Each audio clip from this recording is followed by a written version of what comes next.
Good morning guys. So, welcome ulit kayo sa Rabbit Frost Airsoft. Good morning, good afternoon, and good evening kung anong oras nyo to pinapanood. So, unit for shipping kay Bossing, nasan ba yun? Bossing natin ni Bossing, itong double bell na 5.1 Pit Viper. So, ito yung unit mo, Bossing. Ayan. Ayun, no? So, naka-staple yung grip. Full metal yung unit. Staple yung grip. Taran tactical na magwell. Magwell na rin siya. Tapos, fiber optic sight, front and rear. May langaw pa. Shoutout ka ba? So, may Pit Viper markings. Ayan. Naka-skeleton trigger.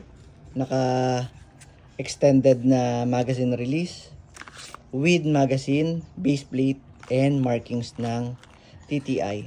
So, yung unit mo, Bossing, naka-ambidextrous na rin yan na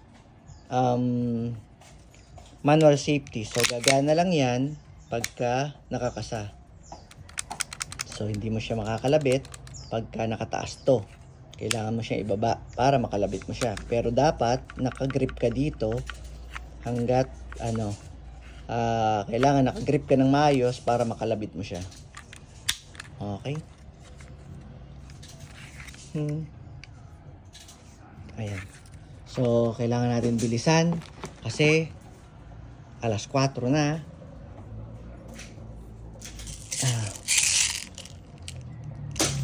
Para umabot tayo sa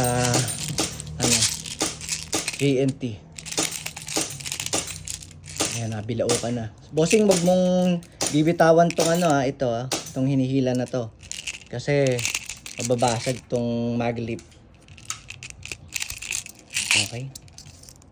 So, lagyan natin siya ng gas. So, sabi ni Bossing, kuha siya ng silicone oil, BB loader na black, at saka gas and BBs. So, Bossing, hindi ko na to kakalasin. Ayun medyo basa-basa naman siya. Nakita ko.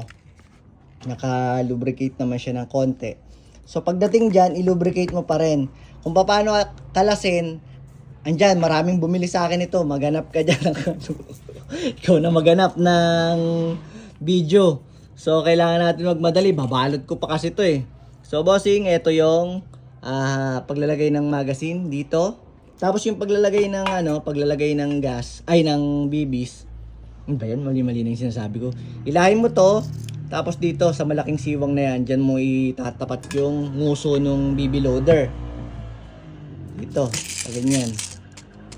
Yan. Tapos, ganun lang.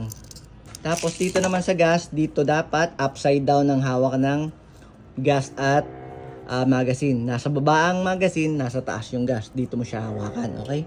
Tapos pagka magkatapat na yung inlet valve at saka yung nozzle ng gas, press mo lang pababa yung gas. Okay? So, test natin. Teka, meron ako ditong meron ako ditong player eh. Manlalaro ng to. Pare, test mo nga. Tingnan mo nga kung tatama ka dito. Okay. Kakasa na? Hindi pa. Nga naikot. Maganda ang side nito pare. Maganda ang sight, di ka nga tumatama eh. Hindi ko magama. Okay pa. Napahiya na tayo sa mga viewers. Layo eh. Ayun. Layo pare. Pasensya ka na, Bossing. Mala tayo itong taga-testing ko. Pasok mo. Baka malaglag. Okay, Bossing. Ship ko na to. Okay? Ay, naka-zoom. Ship na natin, Bossing. Thank you.